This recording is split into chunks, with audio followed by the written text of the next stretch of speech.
I'm having a wonderful time with Monty Nefero, and I'm going to put him in a crossface chicken, and he's going to go down right now. Yeah.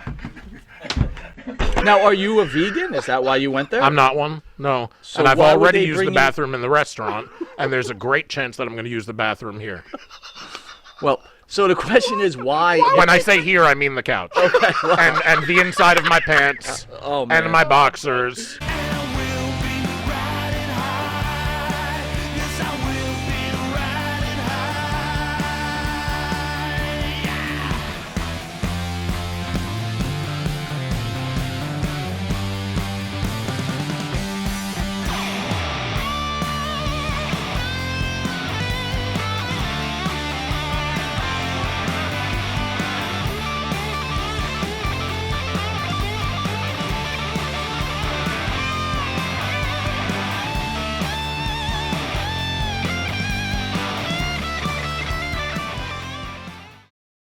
Welcome back to Long Island's #1 pro wrestling broadcast. Monty DeFaro, only seen here out of Indie Music TV, out of Ronkonkoma, Long Island.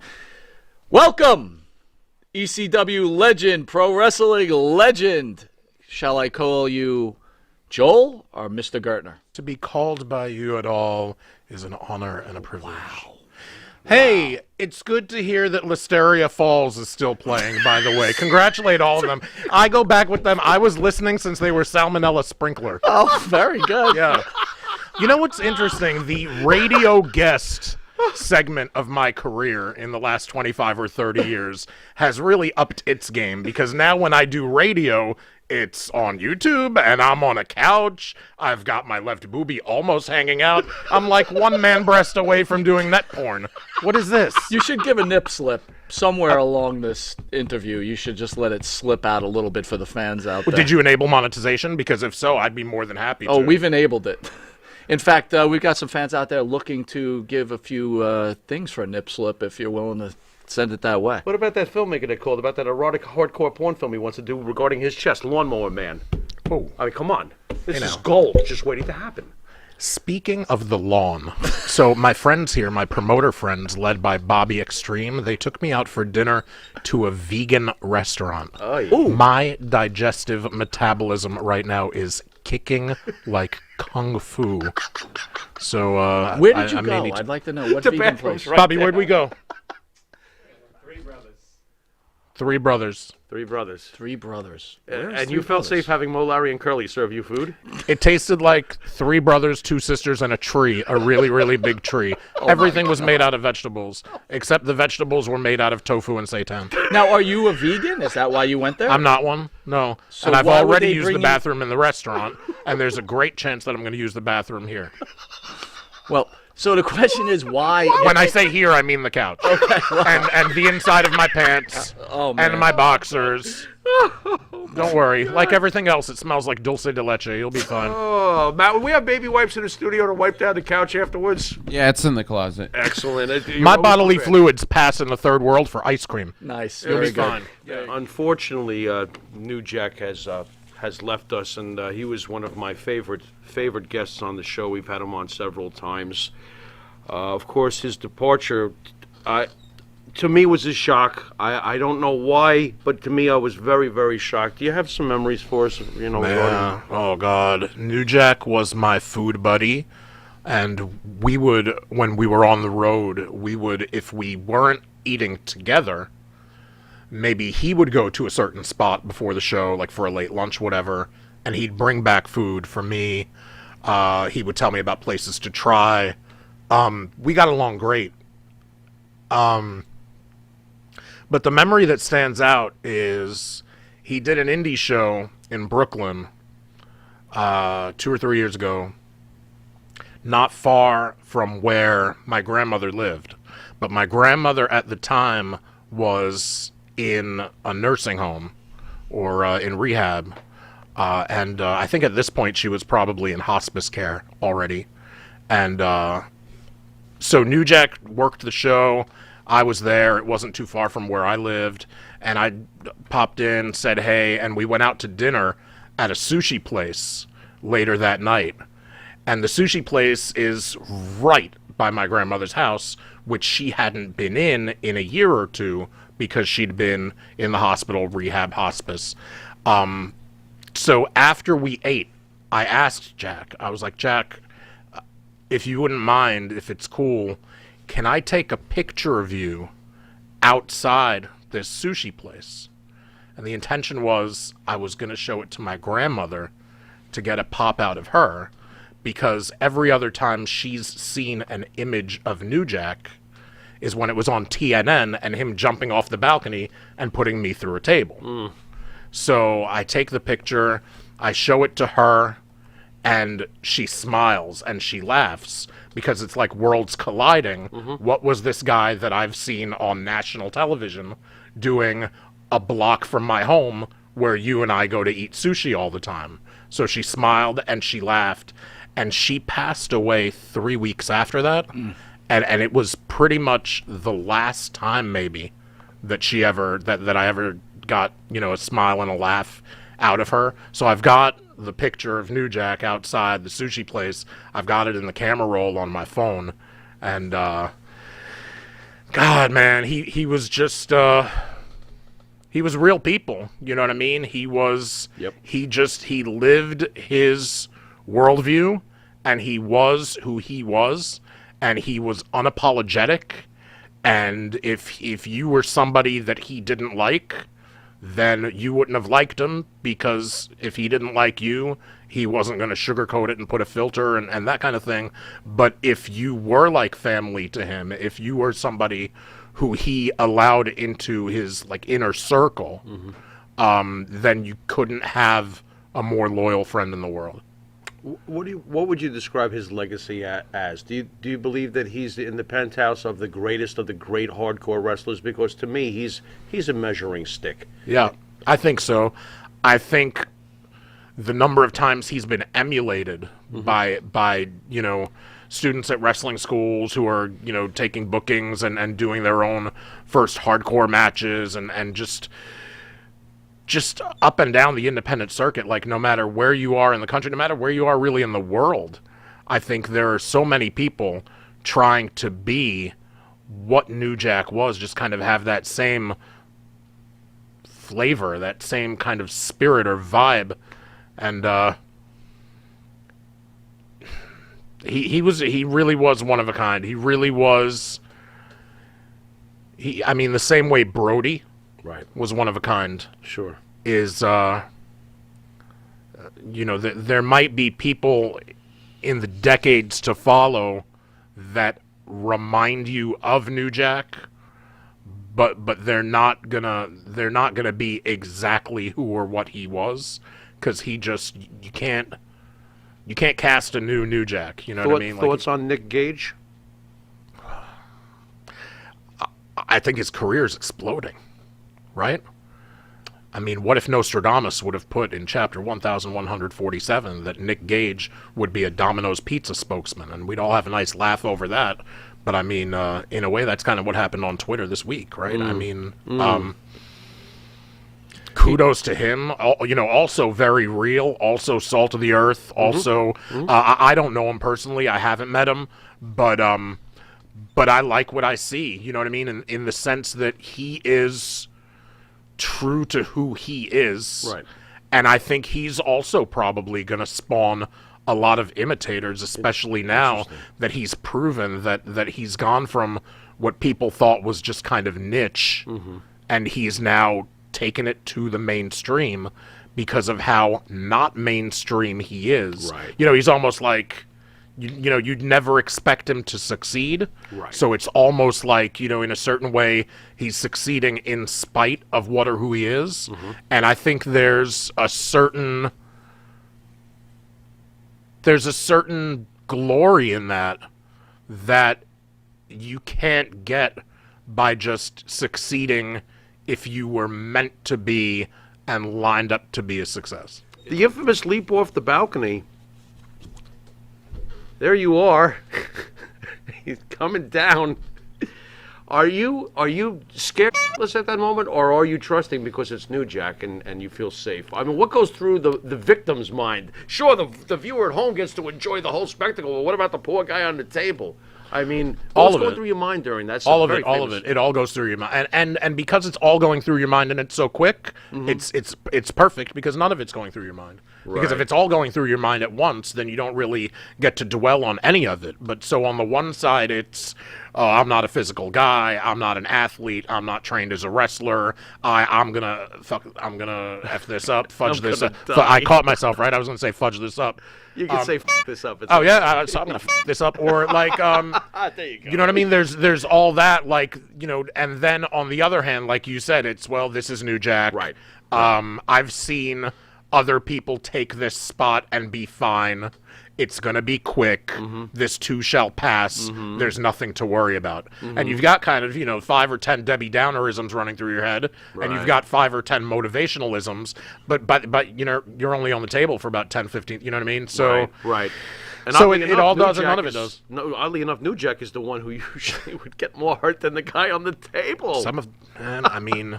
My God. It was getting to be like 20, 30 feet, like jumping out of Right. like the third floor of an apartment. Once Right. you're at 30 feet, I mean, think about it. It's like jumping out the third floor of an apartment building. Did you fear for his safety? Did you ever talk to him and say, Jack, these leaps are getting higher and higher? I mean, like, you know, you might want to. Did you ever give him that sort of advice, or who would dare to give him that sort of advice? Yeah. Perhaps. Okay. No, not me. No. Okay, you were known as the quintessential stud muffin, which I absolutely love. Did you come up with that yourself, or No. no? Is that Paul? I did not. I came up with 99% of the limericks, of the Okay. Gertnerisms. Okay. But well, I think was Paul's. Love it. It's great. It's classic. Great. It's throwback. It's everything, and it's also he's a big like cartoon guy, like Bugs Bunny, Warner Brothers, and it just harkens to like that type of heelish, you know. So well, you know, goes back to the beginning of television, the beginning of time. Sure. So that was Paul's, and quintessential stud muffin was Paul's, Right. as an homage to Austin Idol, who he managed early on in his career in the wow. late '80s in the territories, Okay. who was the universal heartthrob. Sure. That guy was. I sometimes wonder why he didn't get bigger. That guy was pretty fantastic. Yeah, he should have had a run in the 80s. and Joel, everything. how does it start for you with pro wrestling? I mean, how do you get into it in the first place? I was a big fan, and I started getting newsletters, Okay. listening to radio shows like this one. Newsletters from Paul by any chance? Because Paul had a newsletter, didn't he, back in the early days? He was a fan club president, I think. Yeah. Okay, okay. I was getting the Observer, Dave Meltzer. Okay. Boo. I was getting. Wait. Boo. Okay, next. And then there was a woman named Georgianne Macropolis who was doing the Wrestling Chatterbox. She was former Bruno Sammartino fan club president. And, yeah, gosh, I was listening to radio shows, getting newsletters, and there was a school on the Lower East Side in the city, and I was around 16. And I said, well, you know, I think I can do this, so let's see if there's anything there that I can do that they need, you know. I took 1 or 2 wrestling classes, knowing that that's not where my bread was buttered, knowing that, 'cause again, I'm not an athlete. I knew that that wasn't going to be my contribution to the industry. Okay. But it was nice to learn how to take a back bump, and it was nice to learn how to run the ropes, because you get respect for the business. I mean, and I already had respect for the business, but running the ropes is a chore. You know what I mean? It's not easy. It stings, it leaves marks, it leaves welts, and until your body is conditioned for it, even running the ropes is painful. So Really? that taking back bumps allowed me to where now I can do color commentary.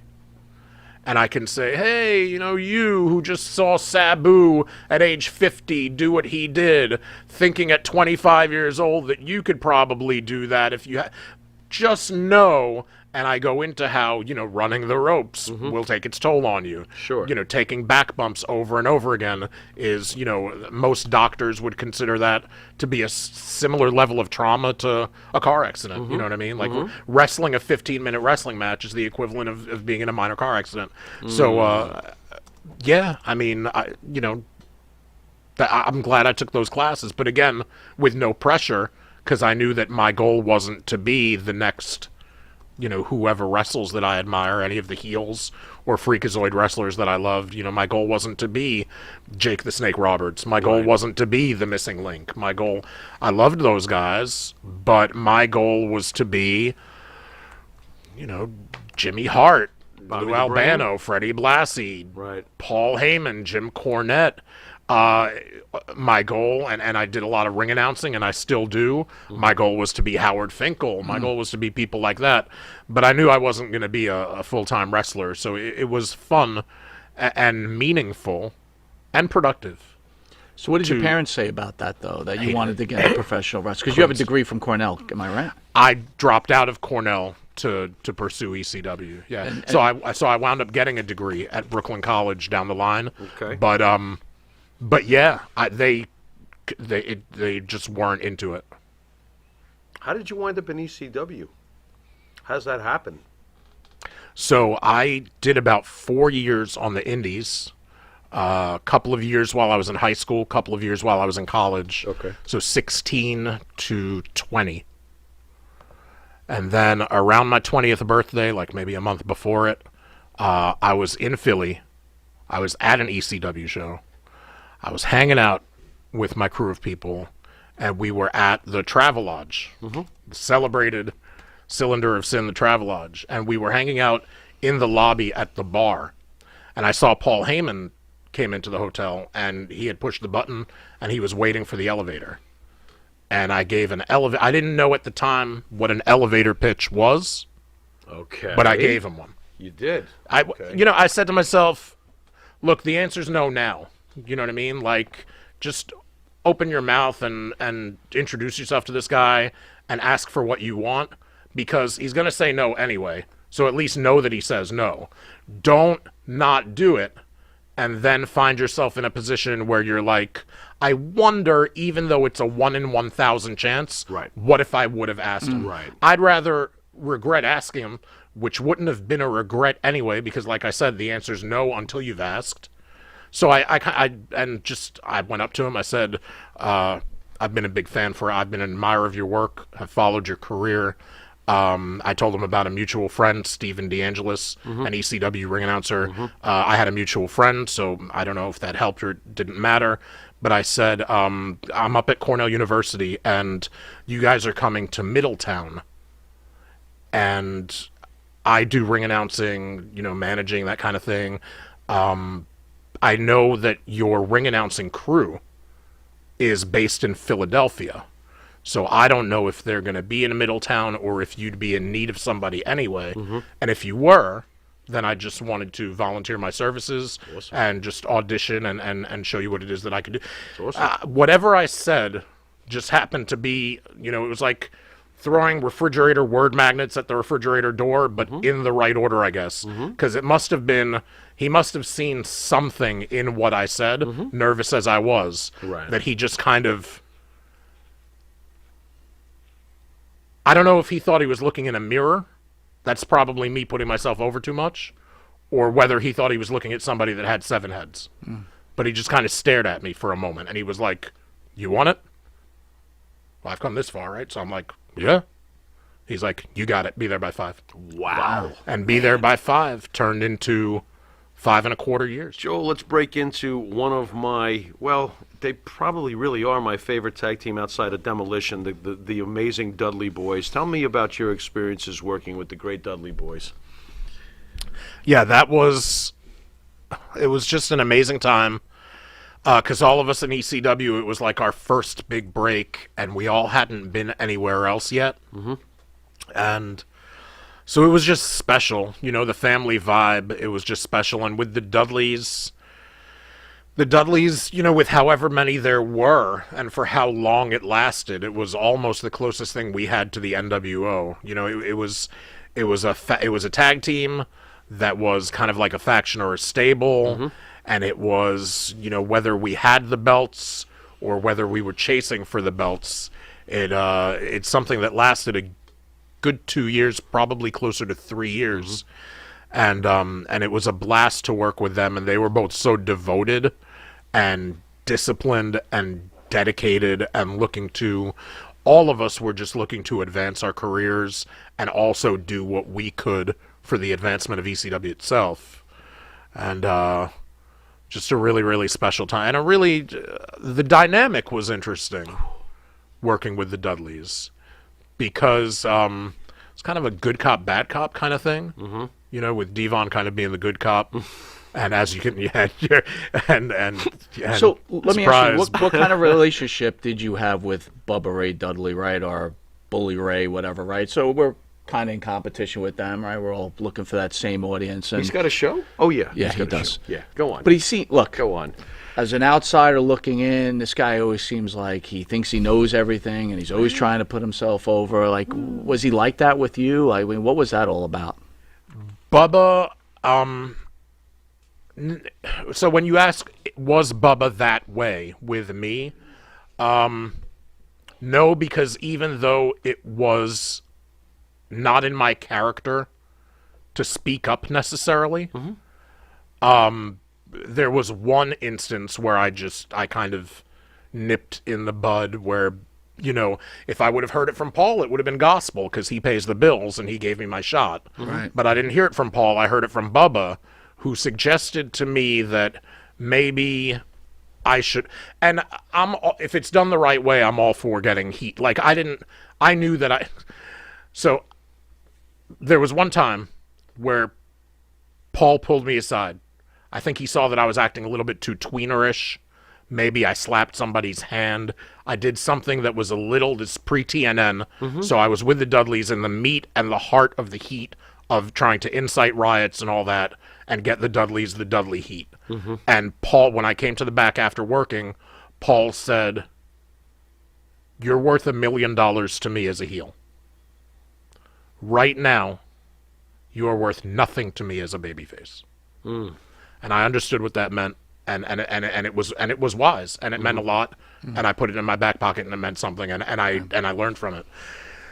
Bubba one night said, maybe you should, because people were starting to get off on the Gertnerisms, and the Gertnerisms were starting to get longer, right? Another line here, another verse They there. were great, though. And I loved Bubba them.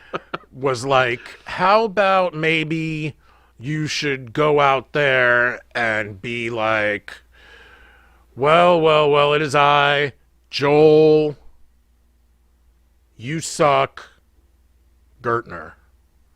Or Joel, I rock. Like, it was, like, in other words, sabotage my own moneymaker. Right. And intentionally, you know what I mean? Like, So he sees you taking off and he wants to neuter your gimmick. That's what it I- feels but like. you- I'm not and it- asking and it you could- to and say it- that, and but it that's could how have it feels been- to me.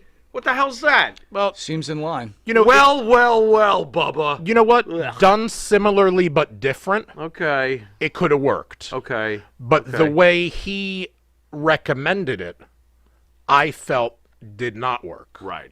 Right. So I kind of, to show him how I thought it wasn't appropriate, I said, Bubba, wouldn't this, so you're a wrestler, right? I'm the talker, but you're the wrestler. Right. Wouldn't this be akin to, you go out, after I've done that, now you're out there 3 minutes in, and you're working the match, and because all these people paid their ticket money to see you wrestle as well as you can and try to win the match, you throw a drop kick to somebody's shins. Sure. Right. And Right. that kind of nipped it in the bud. Right. And from that point forward, Bubba wasn't quite that way. I absolutely loved ECW. What was it like being part of that whole group? Did you know at the time what we're doing is going to be talked about for decades and decades? Was it like that? Or, I mean, what was it like to be part of such a special, amazing group and that no one else was like? No, all thank you for original. that. We I think we all knew that we were on a rocket ship. I think we all knew that. I think, right? Yeah. Yeah. I think we all knew that we were chosen, and for those of us who had to make a choice to be put, like I'd left school, a lot of other people made their own personal decisions that they needed to make to be able to be on the road 2, 3, 4 days a week in a row, and I think we knew, but it because we were always the number 3 horse in a 3-horse race.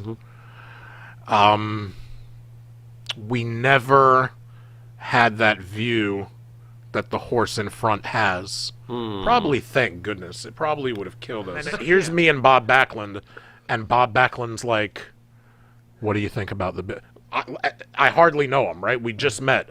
Oh, you're marking out, by the way, that it's Huge. Bob Backlund? There we go. I'm trying to think of Bob He's Backlund walking and out. ECW too. By the way, I know. It's I'm, like what? I'm trying to picture that too. How did they talk him into this? But okay. That's right. We're all in the same company. We had him in studio. We were like, it was like the president was sitting in I'm studio. telling you. He's a force of nature, man. Yes. That man did not disappoint either. He is Bob Backlund. Yeah. I'm like, oh my all God. day, every day.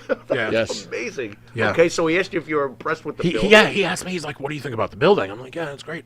He's like, think about it for TV. I'm like, yeah, it's unbelievable. I remember I used to come to TV tapings here. The building holds 2,200, but when you put 4 cameras and a crane for WWE TV, it looks like it holds 10,000. I'm talking to him. He's like, I agree. He's like, wouldn't you say that this is the quintessential building to tape television in?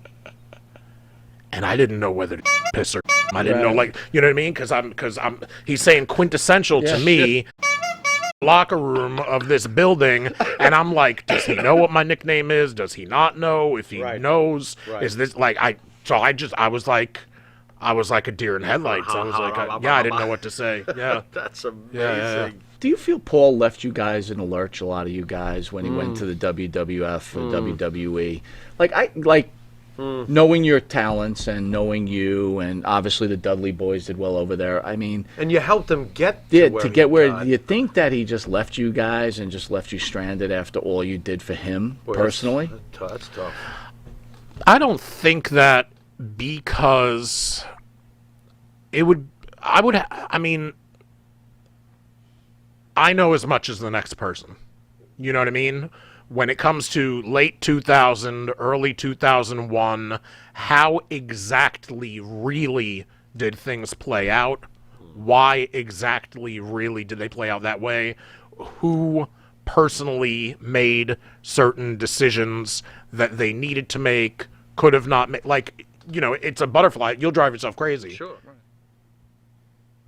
For me to think badly of him, and as the person who always gave me creative control, creative license, creative leeway, gave me my break, gave me a nickname that was an homage to Austin Idol, who he worked with, gave me a co-host and color commentator spot on the TNN show, which is what he had in WCW. Right. So he couldn't do it in his own company, Right. and I'm the one he chose.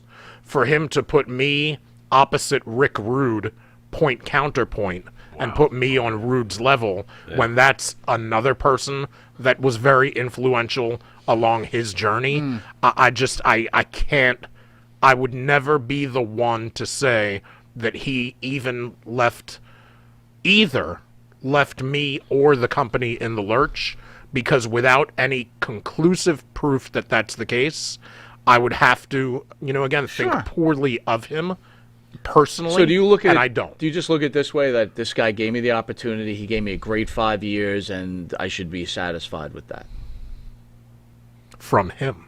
Yeah. I should be the moment he let me in the door, look, you don't choose pro wrestling chooses you. Sure. So the moment I was allowed to be part of the family, he owed me nothing. He didn't owe me that.